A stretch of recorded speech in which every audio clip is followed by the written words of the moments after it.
Newton নামে একটি কিশোর একটি ছোট্ট গ্রামে বসবাস করত। তার বয়স ছিল 12 বছর, কিন্তু তার মধ্যে ছিল অসীম জিজ্ঞাসা এবং জ্ঞানার্জনের তীব্র ইচ্ছা। নিউটন সবসময় আকাশের দিকে তাকিয়ে থাকত, তারা এবং গ্রহের রহস্য উদ্ঘাটনের স্বপ্ন দেখত। তার বাবা ছিলেন একজন কৃষক আর মা গৃহিণী। নিউটনকে সবসময় বলতেন, জ্ঞান অর্জনই সবকিছুর মূল। একদিন নিউটন গ্রামের এক বৃদ্ধ বিজ্ঞানীর কথা শুনল, যিনি তার গবেষণার জন্য পরিচিত ছিলেন। বৃদ্ধ বিজ্ঞানী অরবিন্দ ছিলেন একজন উদ্ভাবক এবং তার কাছে ছিল অজস্র বই ও যন্ত্রপাতি। নিউটন সিদ্ধান্ত নিল, সে অরবিন্দের কাছে যাবে এবং তার জ্ঞান অর্জন করবে। নিউটন এক সকালে অরবিন্দের বাড়ির দিকে রওনা হল। পথ চলতে চলতে সে বিভিন্ন ধরনের ফুল, পাখি এবং প্রাকৃতিক দৃশ্যের সৌন্দর্য উপভোগ করছিল। অবশেষে সে অরবিন্দের বাড়িতে পৌঁছাল।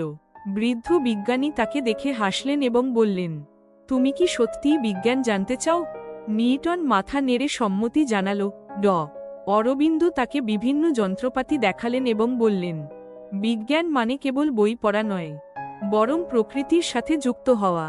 এরপর তিনি নিউটনকে একটি বিশেষ যন্ত্র দেখালেন, যা আকাশের তারাগুলোকে বিশ্লেষণ করতে পারত। নিউটন অবাক হয়ে গেল। দিনের পর দিন নিউটন অরবিন্দের কাছ থেকে শেখা শুরু করল। সে তারার গতিবিধি, গ্রহের অবস্থান এবং মহাবিশ্বের রহস্য সম্পর্কে জানল। একদিন অরবিন্দ বললেন, তুমি যদি সত্যিই কিছু করতে চাও, তাহলে তোমার একটি অভিযান শুরু করতে হবে। নিউটন সাহসী হয়ে উঠল এবং অরবিন্দের সহায়তায় একটি ছোট রকেট তৈরি করল। সে তার বন্ধুদেরও আমন্ত্রণ জানাল। তারা সবাই মিলে রকেটের পরীক্ষা করার পরিকল্পনা করল। নিউটন জানত, এই অভিযান তার জীবনের সবচেয়ে বড় অধ্যায় হতে চলেছে। অবশেষে নির্ধারিত দিনে নিউটন এবং তার বন্ধুরা রকেটের পাশে দাঁড়িয়েছিল। সবাই উত্তেজিত ছিল। নিউটন মনে মনে বলল, এটাই আমার প্রথম পদক্ষেপ মহাবিশ্বের দিকে। রকেটটি আকাশে উড়ে গেল এবং নিউটন বুঝতে পারল, তার বিজ্ঞান যাত্রা শুরু হয়েছে।